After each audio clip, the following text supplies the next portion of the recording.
hold, de gør det lige så godt som dem, der er i Superligaen. Så må man sige, at så er Fremad Amager i hvert fald godt på vej til at ryge helt op i toppen. Men så er der et flot kontraangreb. Ja, vi er helt ude på fløjene. Og Claus, du kan jo så fortælle om, hvad er årsagen til nu, at man kalder Fremad Amagers hold de blå-hvide engle?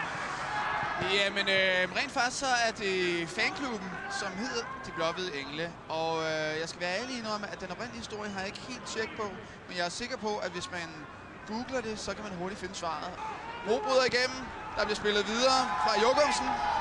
Mo spiller indover. Er det Utzon? Der bliver ikke dømt frispark. Lidt overraskende, men fint nok. Ja, det godt kæmpet, og Jokumsen er med målmanden. Utzon.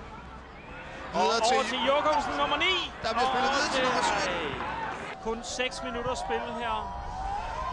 Hold da op. Det var meget godt op og hættet. Der bliver råbt skyd, som jo fortæller om det fantastiske mål, Salomon King lavede i forrige hjemmebanekamp. Nu skal de passe på. Nummer 7 sparker. Men godt virkelig godt. Campagnolo. Videre til Abdallah, tilbage til Salomon King. Videre op til Jokumsen. Dejligt, at han spiller som Mysing. Ja, det må man sige. I flere af kampene, at de måske har lavet en intern... Nej. Bliver straffet med det samme. Det er ikke lige med i cheftrænerens... Jakob Friske ikke lige situationen. Det er Lukas Sislevich. Et navn, som man måske skulle have været i byen i går for at kunne udtale. Nej. Stolpe ud. Gummi bryder igennem. Gummi sparker, men over mål. Christian Møller.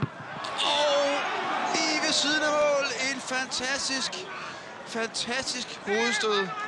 Ser meget fornuftigt ud. Og flot spillet videre. Salomon King, han løber ind i feltet. Godt spillet videre af Mo. Ja. Mo skyder ind over. Der er ingen desværre til at tage imod den. Mortensen. Utzon. Mortensen igen. Kan Mortensen sparke? Skydes. Og Sislevich. Der er straffespark. Det er katastrofe. Salomon King vælger ikke at stoppe, men det gør han der. Kvist på Yang, som sparker. Ja.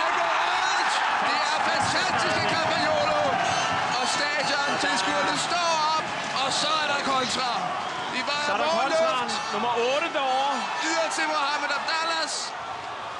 Mohamed Abdallah skal klar til indlevering. De lidt usportslig optræden, vil jeg sige. De går ind og forsøger at straffe Mortensen.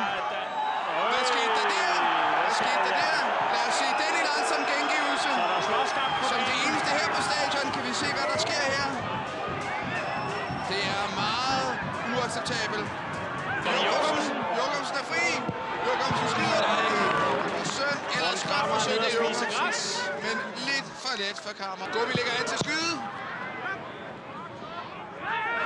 Kvist tilbage til Salomon King.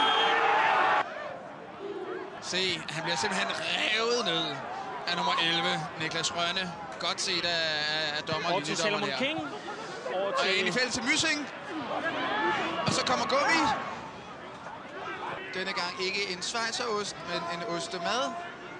Dommeren, han taler store ord ude på banen. Der var et gult kort i vejret. Fik den. Flot taget. Mohamed Abdallah, der blev ikke fuldt op af Mysing ordentligt på denne aflevering. Den lå ellers godt til Mysing.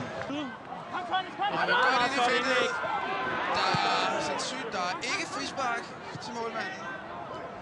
Det kunne man ellers godt. Ja, men der var vi jo lidt i tvivl, for blev der udlignet. Kom til Mohamed. Og det var her. Det var Mohamed Abdallahs mål. Og her der blev brudt igennem af Jokumsen. Jokumsen sparker ind. Og Gummi sparker. Ude i spændingen. Og hvad sker der der? Men frispark desværre mod Morten Kramer. Indgår til spil, siger dommeren. Det er jo som at se amerikansk rugby. Kvist ind i feltet. Mo ligger tilbage. Jokumsen skyder. Ja, flot. Det detalje, flot detalje af nummer 10. Råbe ud til sine spillere. Han sløver afsted. Han spiller den videre ud på fløjen. Thomas Myssing sparker ind. Og så... Ja, så er der mål! Og der bliver udlignet her. Jokumsen. Det er selveste Jokumsen. Tidligere topscorer hos Lyngby. Nu er han hos Fremad Amager. Det er derfor, de har købt ham. Skal vi se den i gengivelse? Hvad siger du, Claus? Lad os se den igen. Langsom gengivelse. En fantastisk flot scoring. Kæmpet intensivt til det sidste. Det har ikke været lige kønt. Og videre over Daniel Utzon. Videre til Mortensen. Jokumsen på midten. Og Jokumsen! Her. Og så er det Jokumsen igen. Jokumsen ind over. Der stod Mohamed Abdallah ellers klar til at trykke den af. Og så kører Andreas Mortensen. Så kører han. Mortensen kører videre. Kan han? Ja! Han bliver fældet. Og altså 1-1 mellem Fremad Amager og Brøndby. Det vil sige, denne søndag eftermiddag. Den 28. oktober.